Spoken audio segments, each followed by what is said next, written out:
Hati yang dipenuhi sukacita dan syukur kepada Tuhan, itulah yang ada di dalam hati saya setiap kali bisa mengunjungi Bapak, Ibu, Saudara, keluarga Kerajaan Sorga melalui channel Kenosis TV ini.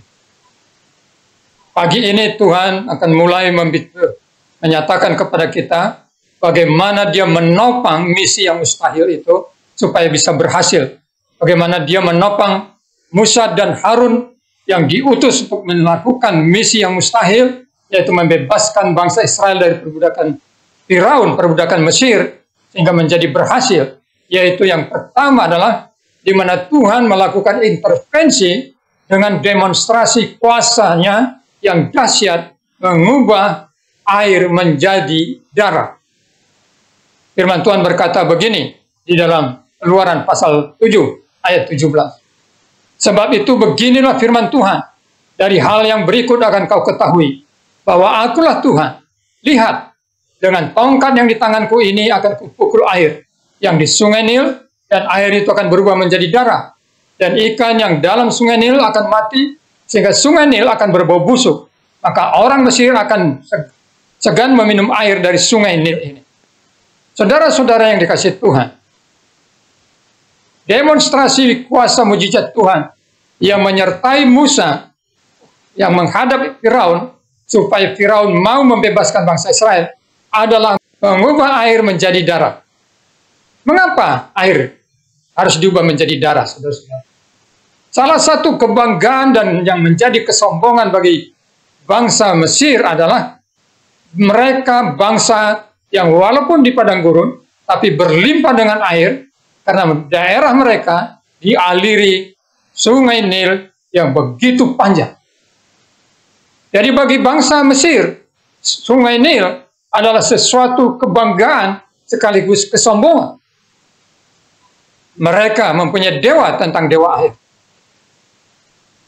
Karena itu Tuhan menampakkan kuasanya dengan cara menghajar apa yang menjadi kesombongan Firaun, apa yang menjadi kesombongan bangsa Mesir, yaitu mengubah air menjadi darah.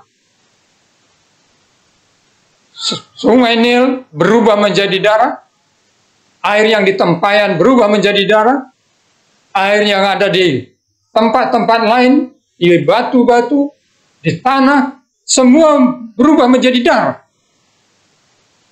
Akibatnya apa? Bangsa Mesir tidak lagi bisa menggunakan air untuk dikonsumsi. Tapi itu bukan hanya masalah fisik, bahwa mereka tidak minum air lagi. Tetapi masalah yang terbesar adalah secara teologianya, secara keyakinan keagamaan mereka. Mereka dikalahkan karena apa yang mereka banggakan dengan air sungai Nil yang begitu berlimpah, yang membuat mereka sombong, yang membuat mereka menjadi bangsa yang membanggakan diri dengan sungai Nil itu, sekarang dipermalukan. Apa yang menjadi kebanggaan mereka dipermalukan, direndahkan. Bapak, Ibu, Saudara yang dikasihi Tuhan, ada pelajaran penting dalam bagian firman Tuhan ini. Percayalah, kalau saudara sedang melakukan misi yang mustahil dari Tuhan, Dia tidak hanya memberi misi, Dia menyertai dengan kuasa dan mujizatnya yang melampaui pikiran. Tetapi yang kedua, percayalah bahwa pertolongan Tuhan pasti nyata dengan mujizat dan keajaibannya dari yang tidak pernah kita pikirkan. Itulah yang dilakukan Tuhan, menopang misi yang mustahil yang harus dikerjakan Musa dan Harun supaya mereka berhasil. Tuhan juga melakukan hal yang sama pada saudara dan saya. Sejarah gereja membuktikan amanat agung dilaksanakan bukan saja oleh karena kerelaan berkorban dari para rasul dan hamba-hamba Tuhan yang memberitakan Injil, tetapi tangan Tuhan yang dahsyat itu menopang mereka dengan tanda-tanda dan mujizat, menghancurkan kuasa-kuasa kegelapan, menghancurkan dewa-dewa yang palsu, yang Allah yang palsu, dan Tuhan dimuliakan.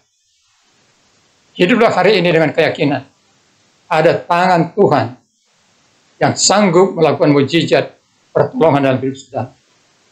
Kita berdoa. Kami bersyukur Tuhan, bahwa di dalam melaksanakan amanat agung Tuhan, kami bukan saja mendapat amanat, tapi Engkau menopang kami dan mendapatkan pertolongan Tuhan. Karena itu kami berdoa agar Tuhan terus meneguhkan hati kami. Walaupun kadang-kadang situasi dan keadaannya sepertinya mustahil. Tetapi tangan-Mu bekerja dengan menyatakan mukjizat yang sanggup membuat orang lain bertobat, yang sanggup membuat kami berdiri teguh dalam iman. Dalam nama Tuhan Yesus. Selamat pagi, Bapak, Ibu, Saudara, keluarga Kerajaan Surga. Sukses, Tuhan memberkati.